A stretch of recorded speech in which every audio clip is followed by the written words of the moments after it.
Welcome to the debate. Today, we are diving into a document that raises a disturbing question. In a state of open conflict, when every actor believes they are acting purely in self-defense, how do we distinguish between deterrence and provocation? Welcome to a new Strategic Labs deep dive. Check the links in the description. So, the geopolitical landscape of 2026 has violently shifted. Yeah, it really has. What we once studied as, abstract hypotheses or simulated war games, it's materialized into open or at least semi-open warfare. And we're talking about direct involvement from Iran, Israel, and of course, the United States. Right, and the terrifying part of this current moment is the radical divergence in how each of these actors justify their military posture. We are looking at a profound intellectual and, well, strategic clash where the foundational realities are completely disputed. Completely. Looking at the strategic doctrine emerging from Washington and Jerusalem, the premise is that this conflict is driven by an integrated existential threat, specifically Iranian expansionism and their nuclear ambitions. Exactly. And looking strictly at the reality on the ground from the Israeli and American standpoint, preventative action against Iran is not an act of aggression. I mean, it is a necessary, calculated response to an accumulative, multidimensional threat architecture. A cumulative right. Yeah, when an adversary steadily builds the capacity to end your existence, waiting for them to strike first is basically strategic suicide. The defense establishment in Israel terms this an accumulative existential threat. It's not just about one isolated weapon, It's the whole ecosystem. Right. It's the deliberate layering of capabilities. We're talking centrifuges, ballistic missiles, and an entrenched ring of proxy forces. I'll be arguing that perspective today, the logic of preventive action. Well, to understand Tehran's mindset, we have to completely invert that narrative, which is the perspective I'll be taking. Iran views itself not as the instigator of regional instability, but as a besieged sovereign state. Besieged? Yes, besieged. For decades, it has faced foreign intervention, crippling economic blockades, political isolation, and literally a ring of hostile military bases right on its borders. From that viewpoint, Iran isn't a revisionist aggressor. It is enduring a systemic vulnerability, and its actions are a rational forward defense response aimed solely at securing the strategic autonomy it requires to just survive. Okay, let's test that premise of survival by looking at the most acute layer of this threat, which is obviously the nuclear program. The Israeli and American technical assessment is that even without a fully deployed tested nuclear bomb, Iran's accumulated scientific infrastructure allows for a rapid transition to militarization. Right, the breakout time. Exactly. The threshold capacity itself is the weapon. But see, you're treating scientific advancement as inherently criminal. From Tehran's perspective, mastering the nuclear fuel cycle is an inherent, non-negotiable right. It's explicitly protected by the Non-Proliferation Treaty, or the NPT. Well, Mastering this technology isn't just about a bomb, it's about achieving industrial and technological sovereignty. What Washington labels as proliferation risk is actually viewed by Iran as a thinly veiled attempt to monopolize civil nuclear energy. I don't know if I'd call it a monopoly. If Iran masters the fuel cycle, it becomes immune to the kind of geopolitical bullying that powers with a monopoly on these technologies use to dictate global terms. Wait, immunity or impunity? Because stockpiling highly enriched uranium looks a lot like prepping for impunity. For the listener who might not be steeped in nuclear physics, it's crucial to understand the mechanics of uranium enrichment here. Sure. Pushing natural uranium up to 20% purity takes a massive amount of time, energy, and infrastructure. But once you hit 60%, which Iran has done, and by the way, which has absolutely zero civilian or medical application, the physics fundamentally changes. The heavy lifting is done. Exactly. The heavy lifting of separating the isotopes is already done.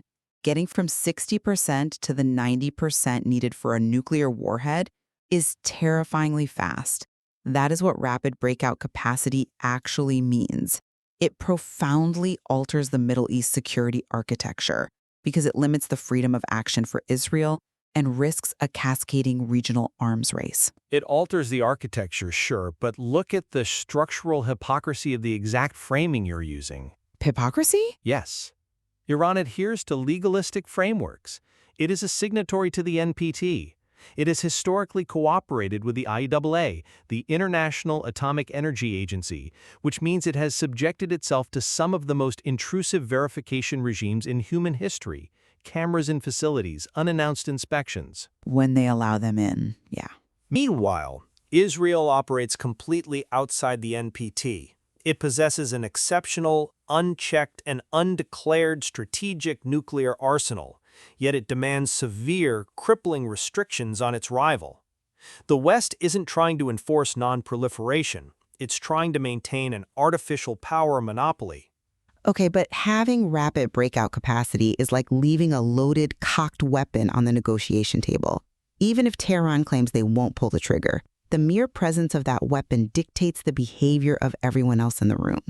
How is that not inherently coercive? It's leverage. And you cannot divorce the physics from the intent. The IAEA itself has spent years chasing undeclared nuclear material at undeclared sites in Iran. And the intent couldn't be clearer. I mean, the leadership in Tehran routinely issues explicit calls for the eradication of the State of Israel. That's rhetorical. When an actor with that specific ideological commitment begins stockpiling 60% enriched uranium, the technical becomes existential. Israel isn't demanding restrictions out of a desire for a technological monopoly. It is looking at the blueprint for its own annihilation. You're conflating rhetorical positioning with actual strategic doctrine. The rhetoric of the Iranian establishment is heavily ideological, absolutely. But its actions over the last several decades have been fundamentally calculated and pragmatic. Pragmatic? Yes. When Tehran accelerates enrichment, look at the timing. It historically does so as a reversible response to external pressure, specifically the unilateral withdrawal of the United States from negotiated agreements, or, the targeted assassination of its nuclear scientists on the streets of Tehran. Well, they're degrading a threat. You talk about the intent to destroy, but Iran's intent, demonstrated by its geopolitical posture, is deterrence. If the West continually threatens military action, constantly reminding Tehran that all options are on the table, how else is a sovereign state supposed to react? They build the capacity to make you think twice. But having a nuclear threshold, or even latency, it doesn't mean much if you don't have a way to project it or protect it locally. And that's where the nuclear debate bleeds directly into the conventional reality on the ground. The proxy networks. Right. You call it deterrence, but look at what this looks like mechanically. Israel faces a triad of threats: nuclear advancement, ballistic missiles, and an integrated proxy network. Groups like Hezbollah in Lebanon, the militias in Iraq and Syria, the Houthis in Yemen, these are not independent actors that Iran merely sympathizes with. They are operational extensions of Iranian state power. They are security belts, not exported terrorism. They create a decentralized, persistent, multi-front war. From the Israeli perspective, strikes against Iranian targets, even within Iran's borders, are entirely justified, because they are hitting the central nervous system of an aggression that is already actively firing upon them. I see. And let's ground this in the global economic reality, too. From the U.S. perspective, this proxy network fundamentally threatens international commerce. We've seen the physical reality of this in the Strait of Hormuz and the Red Sea. We are talking about Houthi forces using Iranian-supplied anti-ship ballistic missiles to hit commercial freighters. And why do you think they do that? Because it drives up global supply chain costs, effectively acting as a global tax imposed by a regional power holding the global economy hostage. It is the projection of offensive power. That completely ignores the structural reality of the power asymmetry in the Middle East. Let's look at the actual military hardware for a second. The United States has the Fifth Fleet parked in Bahrain. It has sprawling bases in Qatar, the UAE, and Iraq. Sure. Israel flies fifth-generation F-35 fighter jets and operates a multi-layered anti-missile defense architecture funded by billions of dollars from Washington. Now look at Iran. Its air force is largely composed of aging pre-1979 airframes. It cannot compete plane for plane or ship for ship in a conventional war. Okay. Therefore, if Iran waits to be attacked within its own sovereign borders, the war is already over.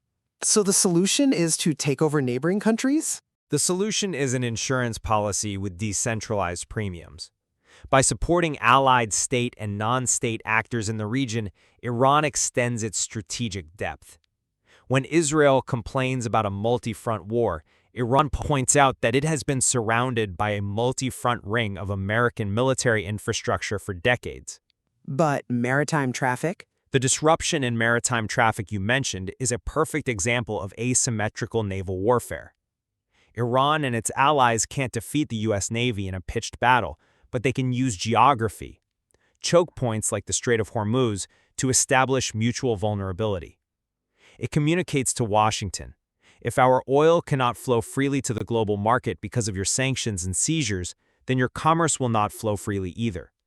Mutual vulnerability is the cornerstone of deterrence. Look, if your forward defense architecture requires building military strongholds in the sovereign territory of your neighbors, you are essentially exporting your vulnerability and destroying their states to buy your own security. Look at the mechanics of this so-called defense. Their alliances. Lebanon's economy and political system have entirely collapsed, largely because Hezbollah operates as a state within a state. They maintain an independent telecommunications network and a separate army, completely unaccountable to the government in Beirut, dragging the Lebanese people into devastating conflicts they did not choose. That's a bit reductive. Is it?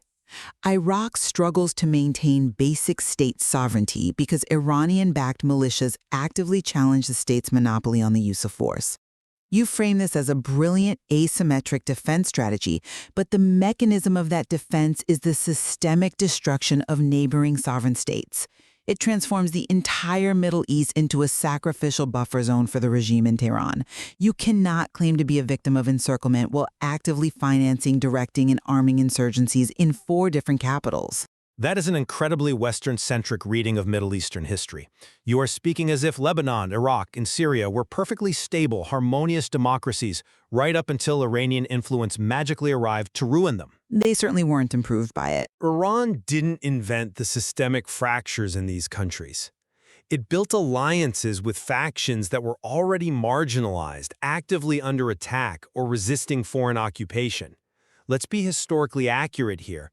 Hezbollah was born as a direct resistance movement to the 1982 Israeli invasion and subsequent occupation of southern Lebanon. Right, but And the Iraqi militias gained their immense power and structure in the chaotic power vacuum created by the illegal U.S. invasion of Iraq in 2003, and they later served as the primary ground force that actually defeated ISIS. the origin story of these groups might involve resisting various historical incursions. I'll give you that. But their current operational reality is entirely subordinated to Iranian grand strategy. From Iran's perspective, it provides support to indigenous actors resisting foreign hegemony. Yes, it serves Iran's security interests, but to say Iran is the sole author of regional instability ignores the massive, decades-long destabilizing interventions by the United States and its allies. The West consistently views the status quo as peace, but for Iran and its allies, that status quo was a state of permanent subservience. Well, if the battlefield is this deadlocked, and the military postures are so diametrically opposed, we have to ask why diplomacy has systematically failed to bridge the gap. Why do the talks in Vienna or Geneva constantly collapse? Lack of trust. From the perspective of Jerusalem and Washington, there is a deep, historically validated distrust of the diplomatic process when it comes to Tehran. Negotiations are viewed not as a genuine path to conflict resolution, but as a tactical instrument for Iran to preserve its strategic margins and buy time. So you're calling diplomacy a trap for the West? It is a trap. Diplomatic patience allows the international community to sit at a table, endlessly debating its technical nuances of centrifuge cascades.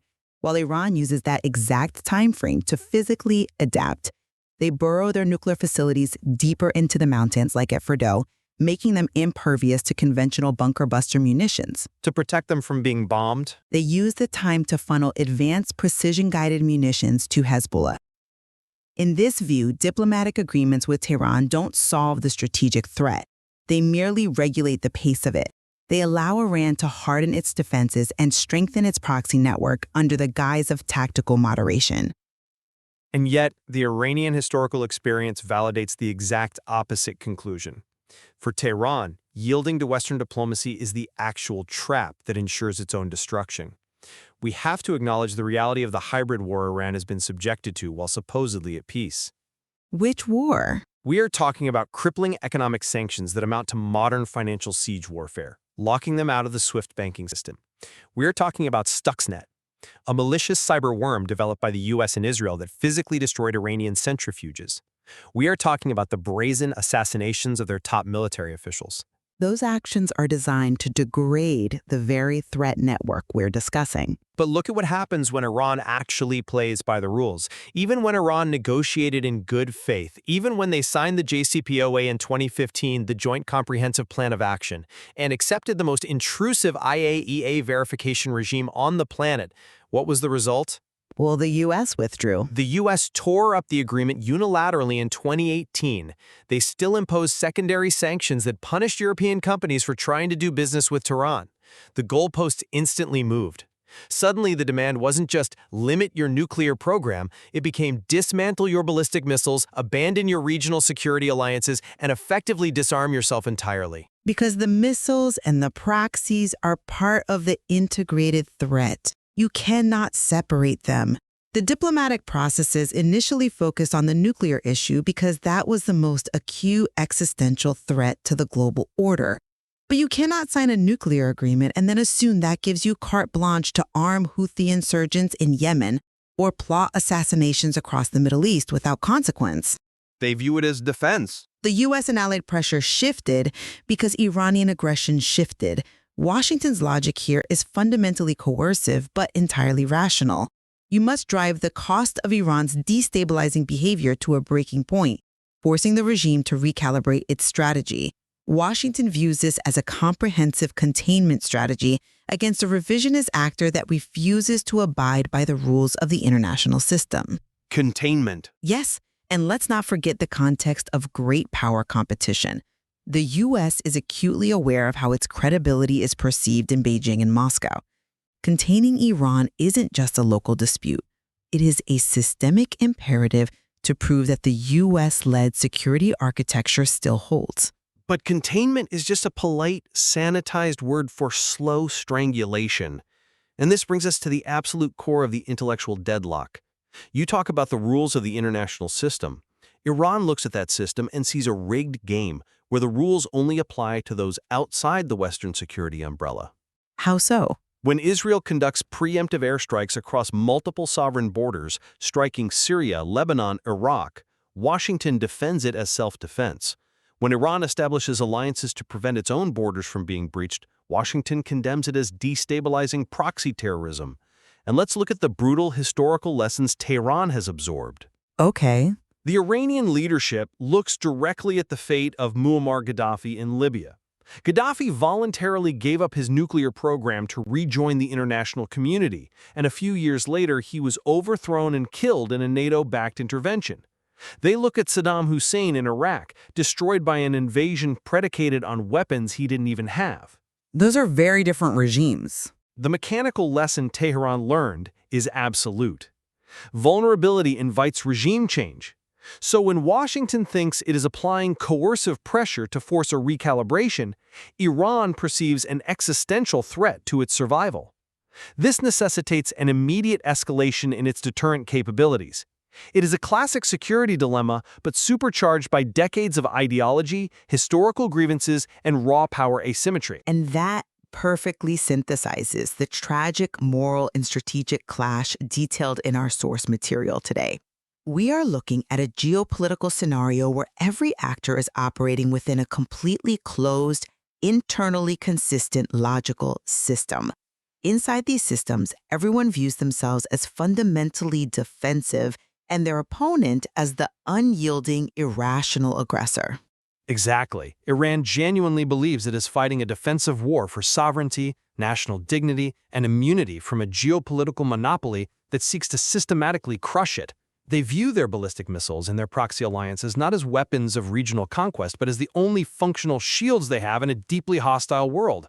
Right. While Israel believes, with equal conviction and backed by its own deep historical trauma, that it is facing an accumulative existential threat. For Jerusalem, the Iranian nuclear infrastructure and its regional ring of fire aren't defensive shields. They are the machinery of a second Holocaust. Neutralizing those capabilities before they are fully operational isn't just a strategic choice. It is the ultimate moral imperative. And the U.S.? The United States operates on the belief that it is defending the foundational architecture of global stability, physically protecting international trade routes and containing a revisionist actor that thrives on chaos. The sheer terror of this dynamic is what happens when all sides deploy the language of prevention to justify preemptive strikes, targeted assassinations, and escalating economic pressure.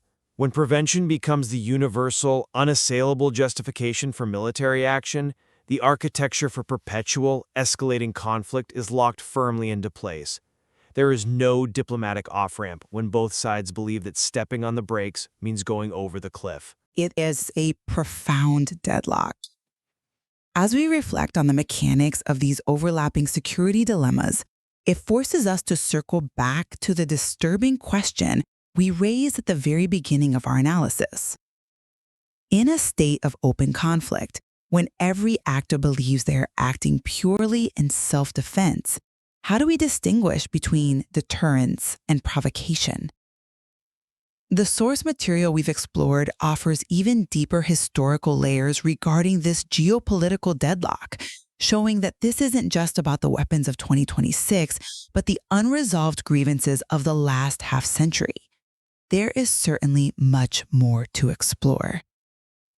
We've reached the end of this analysis. If this added value, please like and subscribe to Strategic Labs. See you next time.